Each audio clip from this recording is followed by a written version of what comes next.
double your business by getting out of your own way and having some versatility. You don't want to be a non-versatile person. So you have some affirmations here, Stephanie, some things that you wanted to talk about. And I know we're going to give them some homework in a little while. Let's go through these one by one and give them a takeaway on your affirmations. In other words, I really follow my schedule. In other words, it's more like, and I'm looking at some of you because I can see your names there. I really follow my schedule. I do. I follow my schedule. The most important thing that gets on your schedule first in goes family. Family goes in first. But the second thing that goes in is the schedule for your business, for developing your business. Are you working 10 hours a week developing business? Yes or no? If you're not, you're failing. You're just barely getting by. And you're okay with mediocrity and complacency. I can't change that for you. But one of the key structures that we help people build their business on is just simply following their schedule.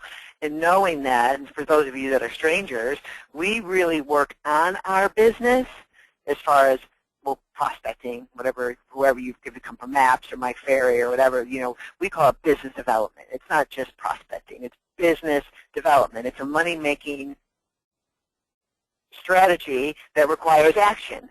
And it has to be on your schedule Tuesday, Wednesday, Thursday, and Saturday. It's that simple. And then because we measure your key performance indicators, that Tuesday, Wednesday, you're going to call these two sources of business. You're going to call these two sources of business on the other day. You're going to do your follow-up on this day. Friday's a day for projects only, marketing. That you are just completely focused. If anybody's read The One Thing, it is what it is. Gary wrote the book, but it's an amazing book. The way that we earn money is not by selling houses. The way that we earn money is by business development and setting appointments and going on 2 appointments a week, period. Well, and the challenge is this, and I certainly struggle with this. I think most people do. I didn't realize that my desire, and this is a human nature thing, this is not a job like a job that you go to where somebody's working in an accounting office and you do the same thing. You may have some minor variability day to day, but you show up at 9 and you leave at 5. Or you're assembling fighter jets and you make jets between 8 and 4 every day. Real estate is very, very different. Now the good news is it's much simpler than you think it is. It's much less complex. The challenge is, and this is where I say that from a schedule standpoint, I struggled with this for a while. If you follow what the franchises and what some of the books that have been written do, you're going to fail. And the perfect example of this would be the schedule of blindly saying, I'm going to have a power hour, I'm going to prospect between 8:30 and noon. If it's not appropriate for your sources of business, you do the same thing every day, all you're doing is going to bat and there's no pitcher there and you're never going to have a ball to hit. It's stupid. I don't know why people feel like they need to dumb it down at these franchises and not just tell people the truth other than keeping everybody happy. And your success rate is such that you could probably spend less hours doing it right. And again, I'm saying this with passion because I struggled with this. I figured out the right time by lots of error and asking better questions of people as to when they were targeting certain sources of business. And then I adjusted. The reason I think people struggle with this is you may have to adjust your schedule based on the week, the month, and seasonality. And it may change over time. And where people struggle with this is, number one, they don't even follow a schedule on average. Yeah. But if they do, and we get them into a schedule, the thought process of, you mean each day will be different and my weeks may change and I may have to change what's working when the market changes? That's the only challenge with real estate is you have to get your head around the fact that it's dynamic. Follow my schedule doesn't mean do the same thing every day and just blindly follow what you read in a book. It may not line up with your market, the time of year, seasonality, or market conditions, or your sources of business.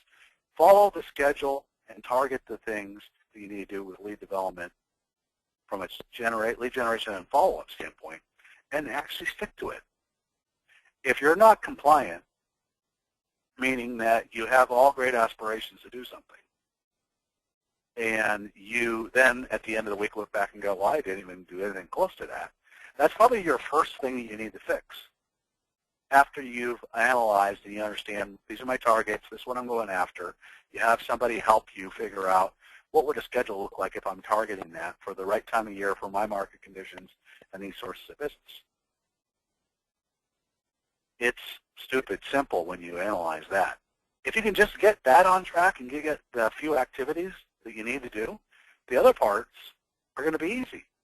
We can teach you, and if you've taken listing mastery, you know exactly what I'm talking about, what to do to disqualify the inappropriate sellers, get in front of the right ones, and then actually take the majority of the listings, probably more than 90% when you go to the kitchen table. But it all starts with, do I have the right sources of business? Do I understand my market? Am I a market expert or becoming one? And do I follow the schedule? The schedule is not the same thing every day. And again, I'm spending time on this because I didn't buy this. Right? I read the Red Book. I read the MRA book. I went and I drank the Kool-Aid from all the trainers. I was in doing whatever I was doing, and then I was scratching my head, and I was saying, you know what, this is really odd, because when I started asking questions of people that weren't doing that, they were making calls at different times, and it was working. This is a tough one for a lot of people. Quite often when we get people in coaching with us, they struggle with this, mostly because of peer pressure. Their market center, their office has activities oriented around the wrong schedule, and there's a lot of peer pressure that says, do it this way or you're not one of the cool kids. So we'll spend a fair amount of time. We'll probably be touching on this next week and the week after of some of those fundamentals. So next one here, am I 100% committed to earning at least $400,000?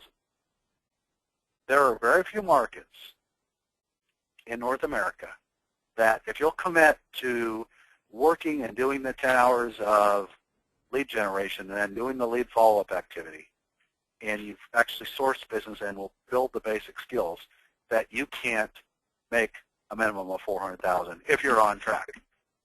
Now, if you make $250,000, we just need to close the gap. What are you off track? Are you not following your schedule? Is there a source of business that we didn't optimize? And then increase your goals and your targets 20% every year, if you choose to. Some people will choose time over just more money. Some people will choose other things. So it's not I absolutely have to do it. I'm confident in my knowledge of the market. You need to be the most knowledgeable person in your market if you want to actually have a high level of success. Well, I sat in franchise training with 5,000 people where the chairman of the board for Keller Williams said, we want you to be the real estate economist and the expert in your market. 5 years later, I was that person in my market. It's rare that I find anybody else that ever did it. When I do, they do a tremendous amount of business with little effort in the market. Market expertise and knowledge of your market does not mean go get wrapped around the axle and spend all your time.